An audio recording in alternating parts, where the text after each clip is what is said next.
বাসা আমার কাছেই, হাইটে চলে আসছি। তো হাইটে হাইটে আস্তে আস্তে দেখলাম অনেক ভিড় বাইরে, এত ভিড়, ভিতরে যত মানুষ না আছে তার চেয়ে বেশি মানুষ কিন্তু বাইরে।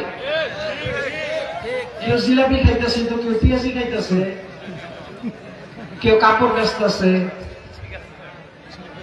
সব ধরনের দোকান দেখলাম বাইরে।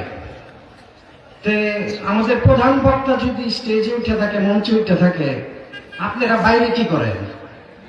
আমাদের তো এখানে থাকা দরকার ছিল।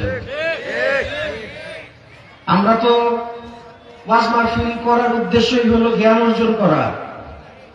ওয়াজ মাহফিলে আমরা গুরুত্বপূর্ণ বয়ান শুনবো, কোরআন হাদিস শুনবো, কোরআন হাদিস থেকে মূল্যবান কথা হবে, আমরা ওইখান থেকে কিছু পুঁজি করে ঘরে নিয়ে যাবো, এটাই তো উদ্দেশ্য নাকি? জিলাপি খায় তো লাভ নাই, মনে হয় মেলা হয়ে বসতে বাইরে, একেবারে উৎসবের মতো দেখা যাইতেছে। উৎসব ঠিক আছে, এটা ভালো কারণ যে উৎসব করবে, কিন্তু এত বেশি বাড়াবাড়িটা তো ঠিক না।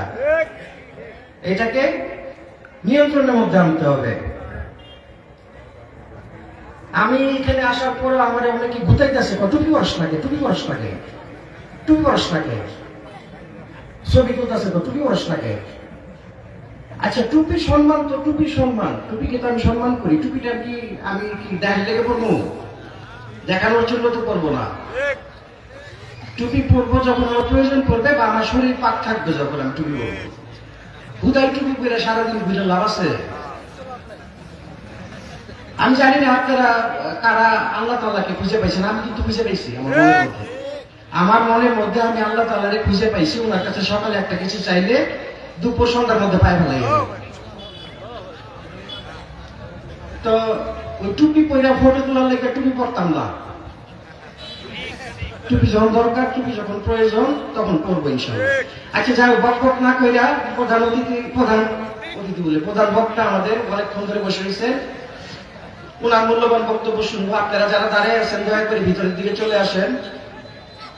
আমি মনে করি আমরা সকলেই খুবই সৌভাগ্যবান, যারা বাইরেও কাজ করতেছি, বাইরে ঘুরতেছি, ভিতরে আছি যারা, তারাও সৌভাগ্যবান, কেননা আমরা ইসলাম ধর্ম নিয়ে গ্রহণ করছি।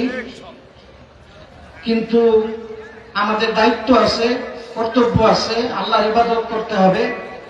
একমাত্র ইবাদত বন্দেগীর মাধ্যমে আল্লাহকে খুঁজে বের করতে হবে। একমাত্র তখনই আপনি শান্তি পাবেন।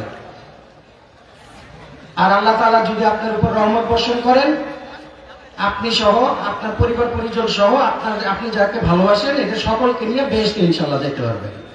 আমরা তো সবাই বেহেশতেই যাবার চাই নাকি? কেউ তো দোষতে যাবার চাই না। নিজের পাহাড় নিজেরা খায়া আমরা আল্লাহ তাআলার ইবাদত বন্দেগী করি, বেশি বেশি করে আল্লাহরে ডাকি। ইসলামের যে 5টি স্তম্ভ, এই 5টি স্তম্ভ আমাদের জীবনে সবসময় আমরা প্র্যাকটিস করার চেষ্টা করব এবং